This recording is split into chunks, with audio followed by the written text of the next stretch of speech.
வாழ்வோம் வாழ்விப்போம். அடுத்தவங்க நம்மள்ட்ட வரல. அவன் அவனுடைய கர்மா பண்ணிக்கிட்டே இருக்கலாம். நம்ம தான் என்ன பண்றோம் முடிவு பண்ணிக்கணும். இதை ஏத்துக்கலாமா ஏத்துக்க கூடாதா, இதை ஒத்துக்கலாமா ஒத்துக்க கூடாதா. ஒரு கடையில போய் திங்ஸ் வாங்க போறீங்க. அவன் கடையில எல்லா பொருளும் வச்சிருக்கான். நீங்க போய் வாங்க போகும்போது உங்களை வாங்கினேன்னு அவங்க கூப்பிடல. எல்லா திங்ஸ் இருக்கு. நீங்க போய் அந்த திங்ஸ் எடுத்து வச்சுக்கிட்டு அந்த கடையில விலை கம்மிங்க, நீங்க என்ன இவ்வளவு ரேட்டு கூட்டி போட்டுருக்கீங்க, உங்கள்ட்ட ரொம்ப ரேட் காஸ்ட்லியா இருக்குது, இது உண்மையா பொய்யா, இது கரெக்டான திங்ஸா இல்ல போலி திங்ஸா, என்ன பண்ணுவான்? அடிச்சு வெளியே தள்ளிடுவான். சொல்லுவானா இல்லையா? கடையில உள்ள 4 பேரை வச்சு இவனை புடிச்சு வெளியில போடுவான். இப்போ அந்த கடைக்காரன் அடிச்சுட்டான். அந்த கடைக்காரன் நல்ல திங்ஸ் விற்கல ஏன்னு சொல்லி பிரச்சனையை கிளப்புறது யார்?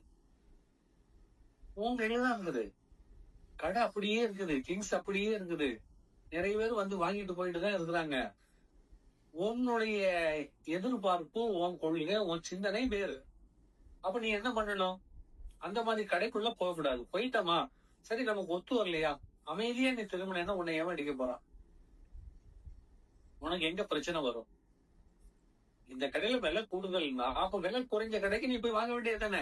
உனக்கு அந்த ரைட்ஸ் இருக்க. You have money, you know the rules. அப்புறம் ஏன் இங்க கிடந்து சொல்லி இவன்ட போராடுற? அப்ப நீ உன்னை கட்டுப்படுத்த தெரியவில்லை.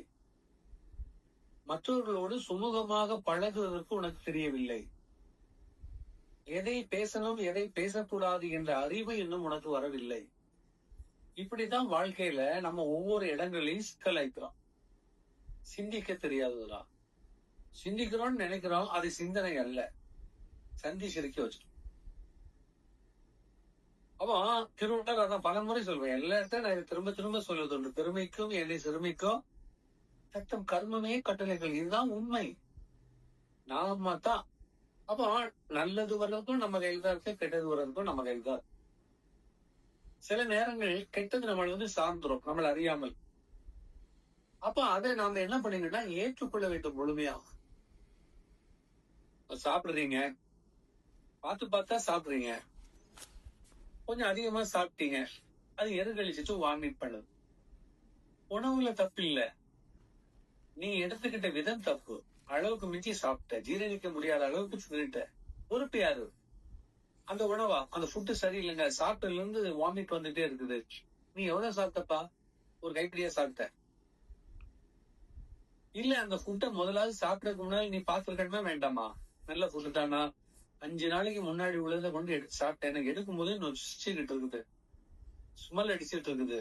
ஆனாலும் நீ அதை தின்னா சிக்கல் வரதானே செய்யும். ஃபுட்டுக்கு மேல கிடையாது. நல்ல ஞாபகம் வைங்க, எல்லா விஷயத்திலயுமே நமக்கு உண்டாகக்கூடிய நல்லது கெட்டதுக்கு நாம மட்டும்தான் பொருள். இதுதான் ஞான வாழ்க்கை. ஞான பயணத்துல இந்த ஸ்ட்ராட்டஜி கண்டிப்பாக வேண்டும். இத நம்ம கெட்டி பிடிச்சிக்கலன்னா நீங்க என்ன பயணமும் பிரயோஜனப்படாது. எங்க போனாலும் உங்களுக்கு நிம்மதி இருக்காது. நீங்க எந்த கோயிலுக்கு போனாலும், எந்த ஊருக்கு போனாலும், எவ்வளவு பெரிய லைஃப்ல இருந்தாலும் உங்களுக்கு பலன் கிடைக்காது. ஏன்னா பலன் எங்க இருக்கிறது? According to your character, according to your decision capacity. இல்ல, நீ தான் முடிவு பண்ணணும் உன்னை பத்தி. நம்ம முடிவு எல்லா இடத்துக்கும் ஒத்து வரும்னு சொல்ல முடியாது. அதை பத்தி கவலைப்பட வேண்டாம். நிறைய பேர் சொல்லுவாங்க, நீங்க சொல்றது சரியில்லை சார், தப்பு சார், கரெக்ட் சார், எனக்கு சரி சார். அந்த தெளிவுக்கு வாங்க.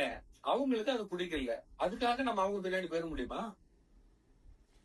இந்த இடத்துலதான் நம்ம தப்பு பண்றோம். நிறைய பேர் என்ன நினைக்கிறாங்க, ஆளுக்கு தக்கவாகலாம் நடிச்சுட்டு போப்பா, நமக்கு வேண்டியது ஜெயம் தான் வேணும், நமக்கு வெற்றி தான் வேணும், அவனை பார்த்து கும்பிட்டுக்க, அவன் சொல்றத கேட்டுக்கன்னா நீ அவ்வளவு பேருக்கு அடிமையாயிட்டு இருக்க.